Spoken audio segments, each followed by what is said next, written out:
DD किसान, बदलते भारत की शान।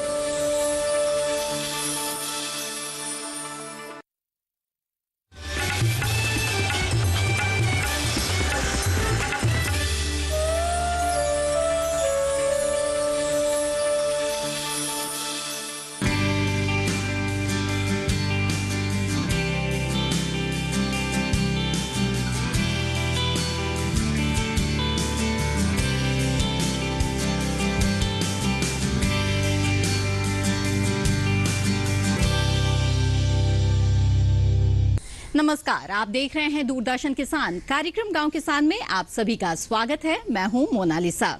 इस कार्यक्रम में हम आपके लिए जहां खेती किसानी से जुड़ी हुई अहम जानकारियां लेकर आते हैं, तो वहीं बात पशुपालन की भी होती है। इसके अलावा आपको मिलवाते हैं हम एक कामयाब किसान से, जिनसे आप जान सकते हैं सफलता का मंत्र। ये तमाम जानकारियां अलग अलग सेगमेंट के जरिए आपको दी जाती है। खेती किसानी, हमारा पशुधन और कामयाब किसान। आज इस कार्यक्रम में हम सबसे पहले बात करेंगे खेती किसानी भाग में पौध आधारित खाद्य उत्पादों की। इसके अलावा हमारा पशुधन में जानेंगे कि मुर्गियों की देखभाल किस तरह करें और कैसे उन्हें बीमारियों से बचाएं। साथ ही मिलवाएंगे आपको एक कामयाब किसान अमित बजाज से। तो आइए शुरू करते हैं आज का ये कार्यक्रम।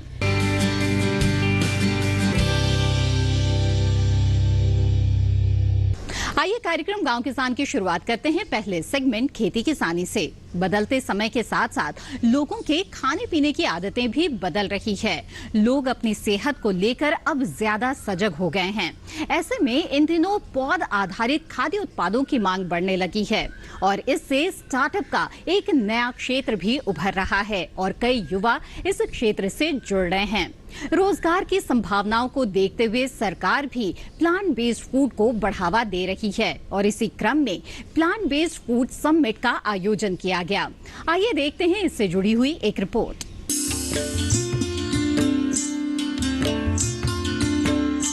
लोग बेहतर जीवन जीने के लिए आहार में बदलाव कर रहे हैं। अब लोगों का रुझान ऐसे आहार पर है जो प्लांट बेस्ड हो।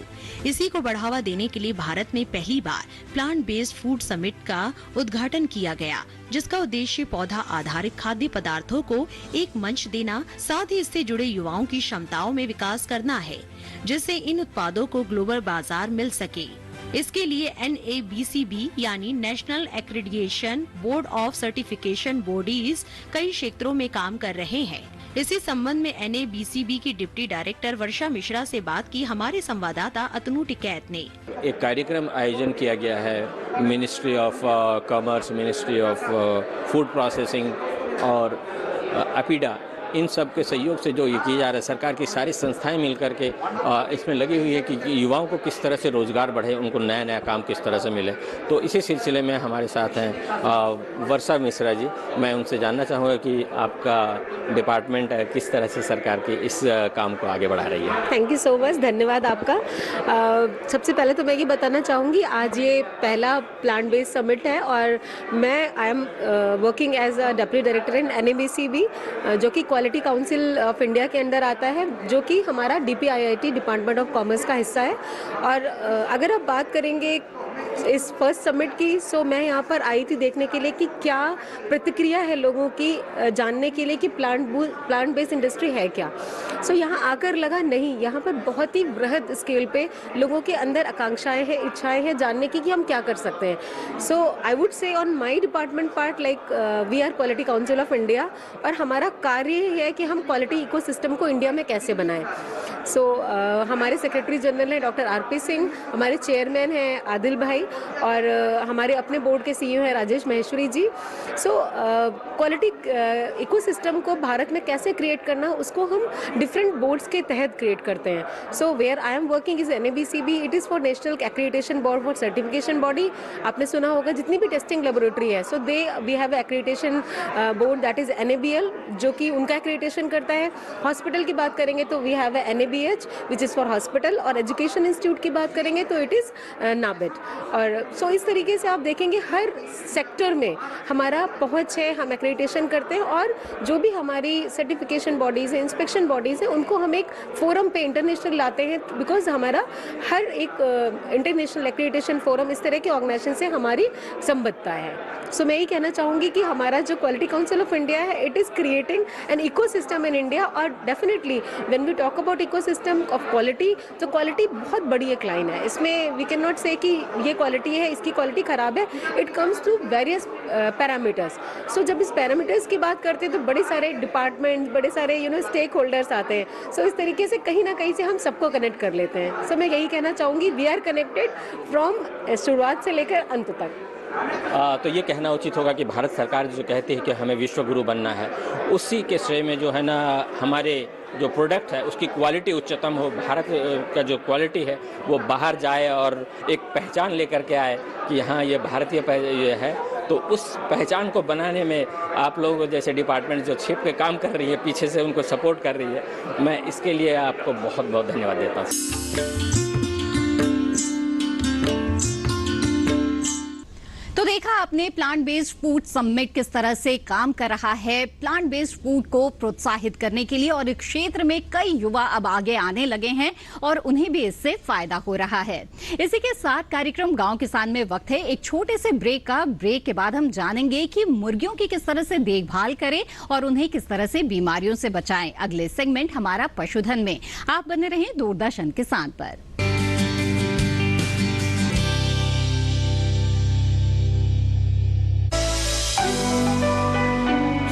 अपने शरीर को ऊंट अगर लगे रगड़ने, रेगिस्तान के जहाज को बीमारी लगे जकड़ने, शरीर पर हो धब्बे और खुजली लगे पकड़ने, चर्म रोग से कहीं ऊंट ना लगे तड़पने। देखिए ऊंटों में मेंज रोग, लक्षण और बचाव अपना पशु चिकित्सक में इस रविवार शाम 6:30 बजे सिर्फ दूरदर्शन किसान चैनल पर।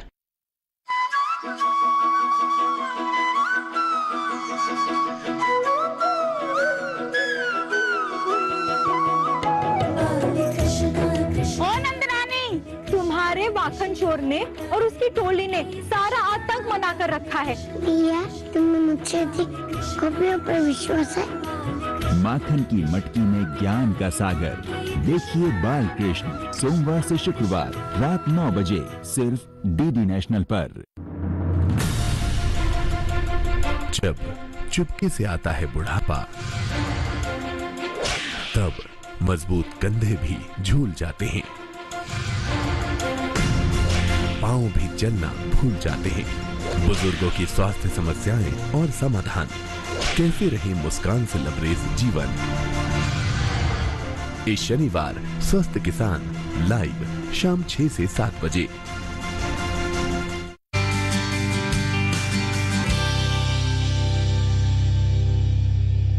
ब्रेक के बाद आप सभी का फिर से स्वागत है। आप देख रहे हैं कार्यक्रम गांव किसान। आइए देखते हैं अगला सेगमेंट हमारा पशुधन, जिसमें हम आपको पशुपालन से जुड़ी हुई अहम जानकारियां देते हैं। जी हां, किसानों के जीवन में पशुपालन की अहम भूमिका है, क्योंकि ये उनके रोजगार से और अतिरिक्त आमदनी से सीधे सीधे जुड़ा हुआ है।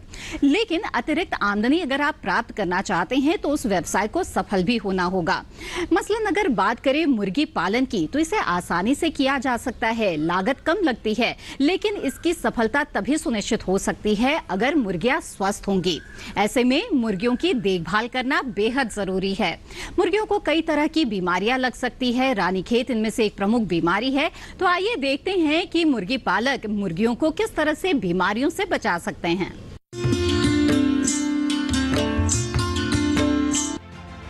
यूं तो मुर्गी पालन बेहद सरल व्यवसाय है। इसे कम स्थान व कम पूंजी में शुरू किया जा सकता है, लेकिन हर व्यवसाय की सफलता छोटी छोटी सावधानियों में छुपी होती है, क्योंकि एक छोटी सी लापरवाही बड़े नुकसान के लिए काफी है। ऐसा ही कुछ मुर्गी पालन में भी होता है। अगर मुर्गी पालक मुर्गियों में होने वाली बीमारियों के लक्षणों को नजरअंदाज करते हैं तो नुकसान होना लाजमी है। आज हम मुर्गियों में होने वाली बीमारी रानीखेत के बारे में बात करेंगे। ये बीमारी कैसे फैलती है, क्या लक्षण है और क्या है इसके बचाव, साथ ही जानेंगे विशेषज्ञ की राय। लेकिन सबसे पहले जानते हैं इस बीमारी के बारे में। रानीखेत रोग एक विषाणु जनित रोग है। ये बहुत घातक और संक्रामक रोग होता है। ये रोग मुख्य रूप से मुर्गी, बत्तख और अन्य पक्षियों में देखने को मिलता है। ऐसा कहा जाता है कि सबसे पहले ये बीमारी उत्तराखंड के रानीखेत स्थान में देखी गई थी, इसीलिए तब से इसे रानीखेत रोग के नाम से जाना जाने लगा। आमतौर पर ये मुर्गी में किसी भी उम्र में हो सकता है, लेकिन समय रहते इसके लक्षण पहचान लिए जाए तो काबू पाया जा सकता है। इस रोग के लक्षण मुर्गियों में पहले सप्ताह से 3 सप्ताह की उम्र के बीच सबसे अधिक दिखाई देते हैं। रानीखेत होने के कारण मुर्गी 2 से 3 दिनों में बहुत कमजोर हो जाती है। ये रोग तेजी से मुर्गियों में फैलता है। यदि सही समय पर रोग के लक्षणों को नहीं पहचाना गया तो इस रोग के फैलने से 40 से 50% तक मुर्गियों की मौत होने की आशंका बनी रहती है। इसीलिए नुकसान से बचने के लिए मुर्गी पालकों को चाहिए कि वो इन लक्षणों को नजरअंदाज ना करें। मुर्गी में खांसी और छींके आना, रोग का असर मुर्गी के दिमाग को प्रभावित करता है, जिससे वो लड़खड़ाने लगती है। मुर्गी की गर्दन अस्थिर होने लगती है। सांस नली में संक्रमण होने से सांस लेने में कठिनाई होती है। मुर्गियां मुंह को खोलकर सांस लेने लगती है। रोग से ग्रस्त मुर्गियां ऊपर की ओर देखने लगती है। कभी कभी मुर्गियों को लकवा मार जाने की शिकायत भी देखी गई है। मुर्गियां हरे रंग के पलते दस्त करने लगती है। मुर्गियां दाना खाना कम कर देती है और उन्हें प्यास अधिक लगती है। मुर्गियों के अंडों में विकृति दिखाई देने लगती है। ऐसे में कैसे संभाले स्थिति को और वो कौन से उपाय है जो पहले ही कर लेने चाहिए, जानने के लिए चलते हैं विशेषज्ञ के पास। रानीखेत एक ऐसी बीमारी है जो मुर्गियों के लिए विशेष बहुत अधिक नुकसान पहुंचाती है। जितने भी हमारे पक्षी उनमें इस बीमारी के आने के चांसेस ज्यादा होते हैं और एक बार अगर बीमारी आ जाती है तो पक्षी का बचना बहुत मुश्किल हो जाता है और दूसरे पक्षियों में फैल जाती है। यह भी विषाणु से फैलती है, तो बीमारी को आने से रोकने के लिए इसमें भी टीकाकरण बहुत आवश्यक है। तो जितने भी हमारे जो मुर्गी पालक हैं उनको जैसे चूजा लेके आते हैं तो समय पे अपने पशु चिकित्सक से बात करके इसका टीका लगवाना ही सबसे श्रेयकर है, क्योंकि एक बार बीमारी आ जाती है तो बीमारी को कंट्रोल करना बहुत मुश्किल होता है। तो टीका समय से लगवाना और सही से लगाना बहुत जरूरी है। और जो हमारे जितने भी हमारे पक्षी हैं उनको सही आहार मिले और साथ साथ में अगर कोई सिम्टम दिखाई दे तो जितने भी मुर्गियों में या मुर्गों में सिम्टम दिखाई देता है उनको अन्य पक्षियों से अलग कर दें, जिससे कि बीमारी ना फैले, और उनका खाना पाना भी अलग कर दें।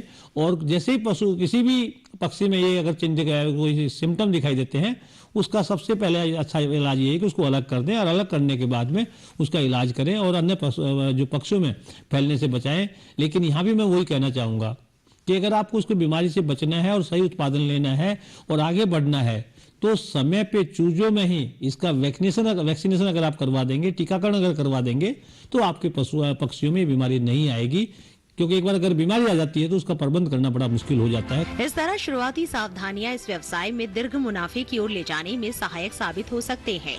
रोग के लक्षण दिखाई देने पर प्राथमिक उपचार तो करे ही, साथ ही पशु चिकित्सक से सलाह भी ले।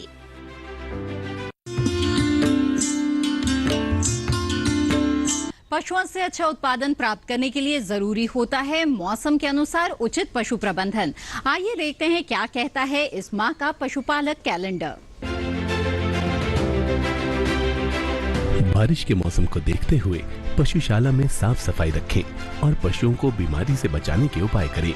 इस माह में अतः परजीवी व बाह्य परजीवी के प्रकोप की आशंका रहती है, इसलिए पशु को रोगों से बचाएं। खुरपका, मुंहपका यानी FMD, गलघोटू यानी HS, लंगड़ा बुखार, BQ जैसे जरूरी टीके पशु को लगवाएं। इस माह में भैंसों का बयान शुरू हो जाता है, अतः प्रजनन संबंधी सावधानी के साथ नवजात को सुरक्षा दें। पैदा होने के साथ बच्चे के नाल को करीब 1.5 से 2 इंच पर धागे से बांधे व टिंचर व आयोडीन लगाना चाहिए। इस माह में दूध उत्पादन सही बनाए रखने के लिए पशु को खनिज लवण की मात्रा चिकित्सक की सलाह पर दें। इस समय बारिश से उगे हरे चारे को सीधे पशु को ना दें, ये पशु के लिए नुकसानदायक हो सकता है। ये चारा फसल मक्का की दूसरी फसल लेने का सही समय है। 25 से 30 किलो बीज प्रति एकड़ प्रयोग करें। इस समय पशुपालक संतुलित पशु आहार के लिए मक्का, बाजरा, लोबिया एवं ज्वार की बुआई करें। ये थी पशुपालन से जुड़ी हुई कुछ बेहद ही महत्वपूर्ण जानकारियां। इसी के साथ कार्यक्रम गांव किसान में वक्त हो गया है एक और छोटे से ब्रेक का। ब्रेक के बाद मिलवाएंगे आपको एक कामयाब किसान से। आप बने रहें दूरदर्शन किसान पर।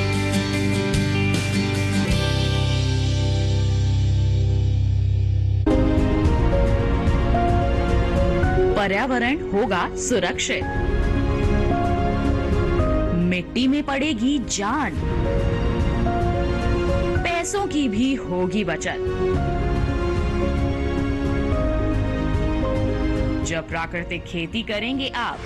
देखिए दूरदर्शन किसान पर कार्यक्रम विचार विमर्श, मुनाफा देती प्राकृतिक खेती, 16 जुलाई शनिवार रात 10 बजे।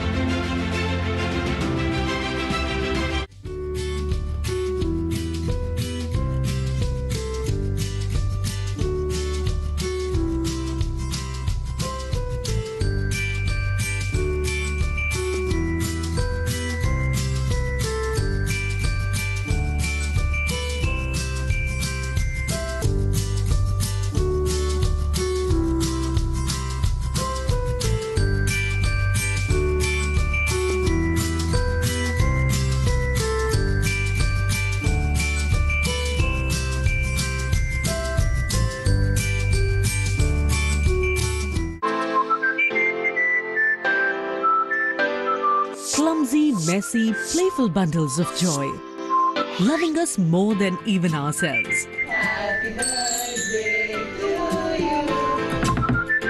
Get an insight into the what, why, and how of pets. Separate the truth from the myths. Join us on the one and only show on television dedicated to pets, the Best Friends Forever show. Every Sunday at 7 p.m. on DD National.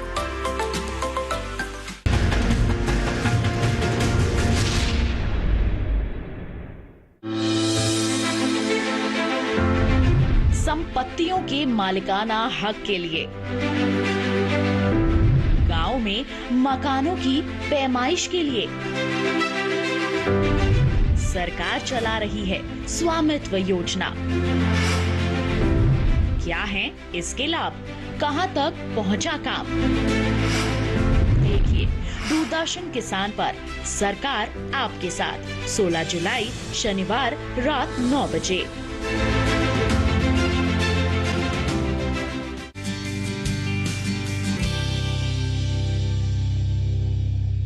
Break के बाद आप सभी का फिर से स्वागत है। आप देख रहे हैं कार्यक्रम गांव किसान। आइए देखते हैं अब अगला सेगमेंट कामयाब किसान, जिसमें हम आपको एक कामयाबी की दास्तान सुनाते हैं। आज हमारे देश में ऐसे बहुत से प्रगतिशील किसान हैं जो किसानी से उद्यमी का रास्ता तय कर रहे हैं। बेहद ही कुशलता से अपने किसी न किसी नए विचार को लेकर ये आगे आ रहे हैं। आज हम आपको मिलवाने जा रहे हैं ऐसे ही एक शख्सियत से, अमित बजाज। इन्होंने सोयाबीन के कई तरह के उत्पाद तैयार किए हैं और आज ये एक सफल उद्यमी बन चुके हैं। तो आइए मिलते हैं इनसे और जानते हैं इनकी सफलता की कहानी।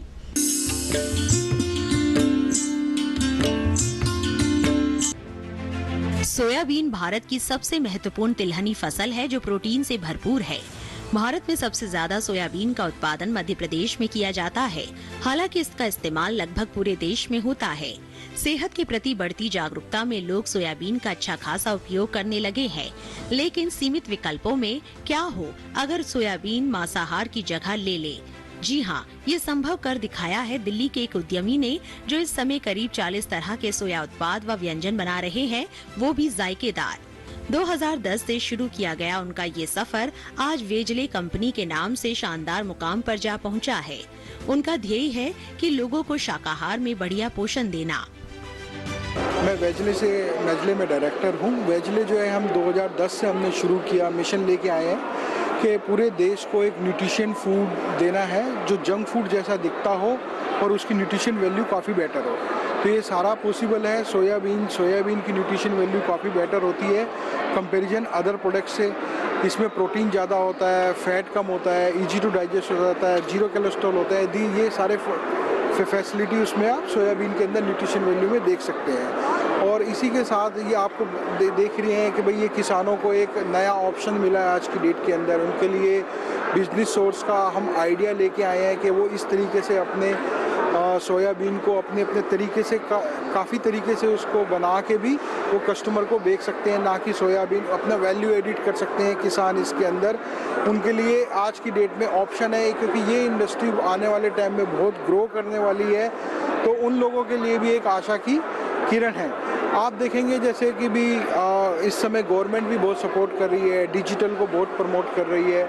हम डिजिटल के थ्रू भी अब अपना माल बेचते हैं, ऑनलाइन भी बेचते हैं और डिस्ट्रीब्यूटर्स नेशनल डिस्ट्रीब्यूटर के द्वारा भी देते हैं। मॉडर्न ट्रेड में भी हमारे प्रोडक्ट अवेलेबल होते हैं और होरेका इंडस्ट्री को भी हम सप्लाई करते हैं और एक्सपोर्ट भी करते हैं। ये सारी तमाम चीज़ें हैं और डिजिटल का भी बहुत बड़ा अपने महत्व है। फटाफट कैश आ जाता है, उससे लोगों को हमारी टीम को मोटिवेशन मिलता है और फटाफट हम डिलीवर कर सकते हैं।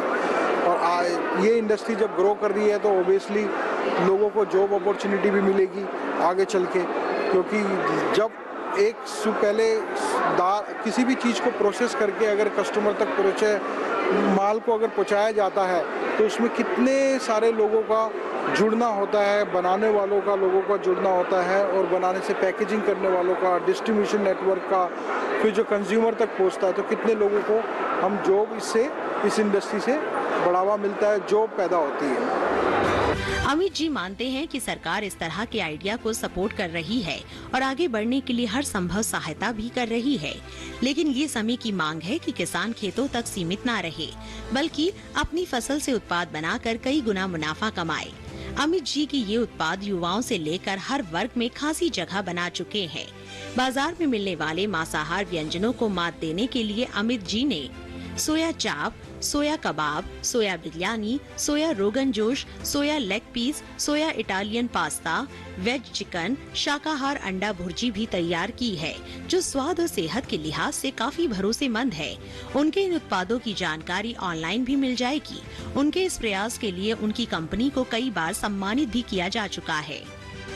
हम जो है 40 तरह के व्यंजन लेके आए हैं, सारे के सारे इनोवेटिव प्रोडक्ट हैं ये, और जैसे सोयाबीन से सारे बने हुए हैं, जैसे सोया की चाप है, सोयाबीन के सीख कबाब हैं, ये सारा के सारा प्लांट बेस्ड प्रोटीन है, पौधों से निकला हुआ प्रोटीन है। आप जानते ही हैं सोयाबीन के अंदर प्रोटीन सबसे ज़्यादा होता है, तो उससे हमने तमाम वैसे रेंज निकाली है। सोयाबीन के ये हम बिरयानी की फॉर्म में लेके आए हैं, सोया चिक्का रोगन जोश लेके आए हैं, अंडा भुर्जी लेके आए हैं हमने, जो कि सोयाबीन से बनी है, शुद्ध शाकाहारी अंडा भुर्जी है, सोयाबीन से बनी है, जिसका जायका बिल्कुल अंडे की भुर्जी की तरह है। वेज चिकन है जिसका जायका बिल्कुल चिकन जैसा है, पर वो है वेजिटेरियन।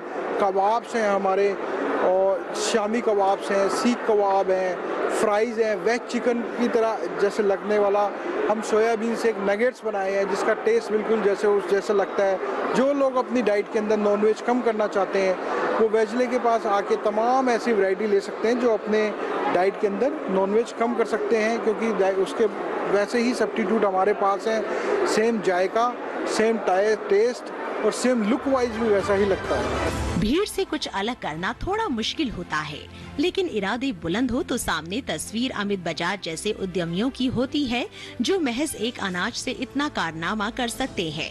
उनकी ये सफलता उन युवाओं के लिए किसी मिसाल से कम नहीं, जो कदम बढ़ाने से डरते हैं।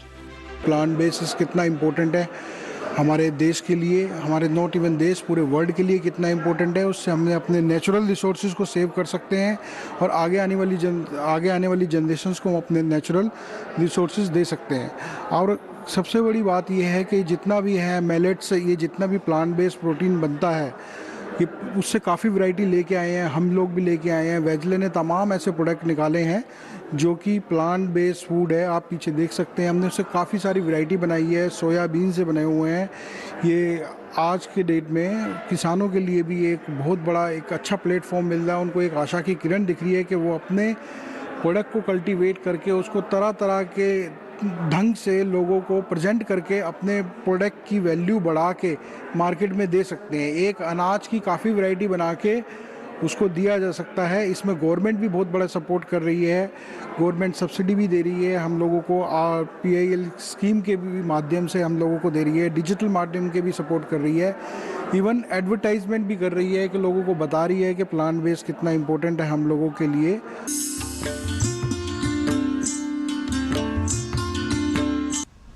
तो देखा आपने किस तरह से सूझबूझ से काम लेते हुए अमित बजाज ने अपनी सफलता की कहानी खुद अपने हाथों लिखी है। हमें उम्मीद है कार्यक्रम गांव किसान में आज जो जानकारियां दी गई है वो आपके लिए जरूर लाभदायी साबित होगी। अगर आप इस कार्यक्रम को दूरदर्शन किसान के YouTube चैनल पर देखना चाहते हैं तो टीवी स्क्रीन पर दिखाए जा रहे QR कोड को स्कैन करें। इसी के साथ कार्यक्रम गांव किसान की आज की कड़ी में बस इतना ही। फिर हाजिर होंगे लेकर कुछ और दिलचस्प जानकारियां। तब तक के लिए दीजिए इजाजत। नमस्कार।